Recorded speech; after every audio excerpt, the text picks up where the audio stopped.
नमस्कार दोस्तों। आम आदमी पार्टी के जो प्रमुख हैं अरविंद केजरीवाल, इन्होंने एक ऐलान किया है। ये ऐलान है खासकर महिलाओं के लिए।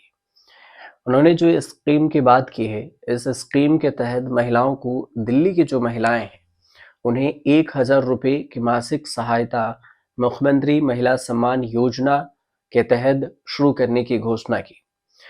उन्होंने ये भी वादा किया है कि चुनाव के बाद इस राशि को बढ़ाकर 2100 रुपये हर महीना कर देंगे। दिल्ली की जो महिलाएं हैं उन्हें 2100 रुपये दिए जाएंगे। कुछ कंडीशन है, क्या क्या कंडीशन है आपको इस वीडियो में बताते हैं।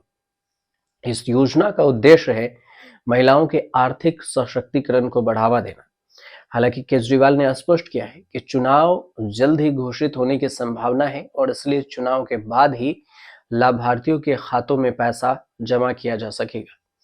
ये घोषणा ऐसे समय में की गई है जब दिल्ली में फरवरी 2025 में विधानसभा चुनाव होने की तैयारी है, जिसमें आम आदमी पार्टी लगातार तीसरी बार सत्ता में आने की कोशिश कर रही है। इस दौरान केजरीवाल ने कहा है कि मुख्यमंत्री आतिशी मार्लेना के नेतृत्व वाली जो दिल्ली कैबिनेट है, उसने इस योजना को मंजूरी दे दी है। महिलाएं शुक्रवार से अपना रजिस्ट्रेशन शुरू कर सकती हैं। मतलब उन्होंने कहा है कि आप 13 दिसंबर 2024 से रजिस्ट्रेशन शुरू कर सकते हैं। उन्होंने ये भी घोषणा की है कि अगर आम आदमी पार्टी चुनाव जीतती है तो इस योजना के तहत इस राशि को बढ़ाकर 2100 रुपये प्रति माह कर दिया जाएगा। दिल्ली कैबिनेट के महिला सम्मान योजना को अधिसूचित कर दिया है दिल्ली कैबिनेट ने, और इसमें 18 साल से ज्यादा उम्र की जितनी भी महिलाएं हैं वो इस योजना का लाभ उठा सकेंगी जो दिल्ली की। 12 दिसंबर 2024 तक इन महिलाओं का दिल्ली का वोटर कार्ड होना जरूरी है। मतलब अगर अब तक आपका दिल्ली का वोटर कार्ड है तो फिर आप इसमें रजिस्टर्ड करवा सकते हैं और आपको 2100 रुपये महीना दिल्ली सरकार की तरफ से मिलेगी चुनाव के बाद, अगर आम आदमी पार्टी जीतती है तो। अब आखिर सवाल ये है कि आखिर किन महिलाओं को इस योजना का लाभ मिलेगा। मुख्यमंत्री महिला सम्मान योजना के तहत जो लाभ इसका उठा सकती हैं उनमें 4 प्रमुख शर्तें भी हैं। सबसे पहली शर्त ये है कि लाभार्थी के परिवार की आय 3 लाख रुपए प्रति वर्ष से कम होनी चाहिए। मतलब आपके परिवार की जो आय है एक साल में वो 3 लाख रुपए से कम हो। दूसरी शर्त कि परिवार में कोई भी सदस्य सरकारी कर्मचारी या सार्वजनिक प्रतिनिधि नहीं होना चाहिए। मतलब पार्षद, विधायक या फिर सरकार में कोई सरकारी नौकरी। तीसरी शर्त कि परिवार में कोई भी व्यक्ति इनकम टैक्स या जीएसटी नहीं भरता हो, नहीं तो ये उसके दायरे में आएंगे क्योंकि उनकी आय जो है 5 लाख से ज्यादा हो जाती है। चौथी शर्त ये कि लाभार्थियों को अन्य सरकारी कार्यक्रमों से पहले कोई भी वित्तीय सहायता नहीं मिल रही होनी चाहिए। अगर आप कोई भी पहले सहायता ले रहे होंगे, जैसे कि वृद्धा पेंशन योजना और विधवा पेंशन योजना, तो आपको नहीं मिलेगा। 38 लाख जो महिलाएं हैं इसके लाभार्थी हो सकती हैं। आपको ये भी बता दें कि इस योजना के तहत कुल 38 लाख महिलाएं इसके लाभार्थी होंगी। हर महीने 1,000 रुपये की आर्थिक सहायता दी जाएगी। इसके लिए जो बजट है उसका 456 करोड़ रुपए बजट निर्धारित किया गया है।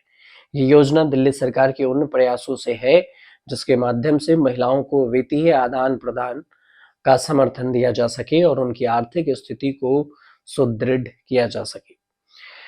दिल्ली विधानसभा चुनाव में क्या महिलाओं को 1,000 रुपये देने से ये भी सवाल है कि अरविंद केजरीवाल की चुनौतियां कम हो जाएगी। ये सवाल इसलिए क्योंकि 2020 के विधानसभा चुनाव से ठीक पहले अरविंद केजरीवाल ने 200 यूनिट फ्री बिजली का ऐलान किया। दिल्ली के डीटीसी बसों में महिलाओं के लिए मुफ्त में सफर करने का भी ऐलान किया था। अब ये भी देखना होगा कि जब 2020 में जब ये ऐलान किया है, इसका फायदा भी हुआ अरविंद केजरीवाल को, तो फिर मुख्यमंत्री महिला सम्मान निधि के ऐलान का जो फैसला है और ये कितना रंग लाते हैं 24-25 के इलेक्शन में। अभी तक आम आदमी पार्टी ने जो टिकट बांटे हैं उसे देखकर तो यही लगता है कि पार्टी एंटी इनकम्बेंसी से परेशान है। अब तक सबसे अधिक ऐसे लोगों को टिकट दिया है जिन्होंने अभी हाल ही में पार्टी में एंट्री ली है। मनीष सिसोदिया जैसे पार्टी का नंबर 2 चेहरा अपनी सीट पटपरगंज छोड़ दिए हैं और सेफ सीट जंगपुरा की राह पकड़ ली है। इससे मतलब ये भी साफ होता है कि पार्टी को इस बार अपने विधायकों पर भरोसा थोड़ा कम है। ये तभी हो जाता है जब सरकार के पास कुछ गिनाने के लिए नहीं होता। पार्टी एंटी इनकम्बेंसी के चलते कांग्रेस के साथ मिलकर चुनाव नहीं लड़ना चाहती। कारण ये भी है कि सरकार से नाराज लोगों के सामने विकल्प के रूप में केवल बीजेपी न हो। अगर कांग्रेस के उम्मीदवार रहेंगे तो जाहिर है कि सरकार से नाराज वोटर्स सामने दो विकल्पों को चुन सकते हैं। अब इन सब चीजों की नई रणनीति देखते हुए अरविंद केजरीवाल ने ऐसा ऐलान भी किया। देखना दिलचस्पी होगा कि आने वाले वक्त में इसका फायदा अरविंद केजरीवाल को कितना होता है। फिलहाल आपको अगर जानकारी सही लग रही हो तो चैनल को सब्सक्राइब कीजिएगा, शेयर कीजिएगा, कमेंट कीजिएगा।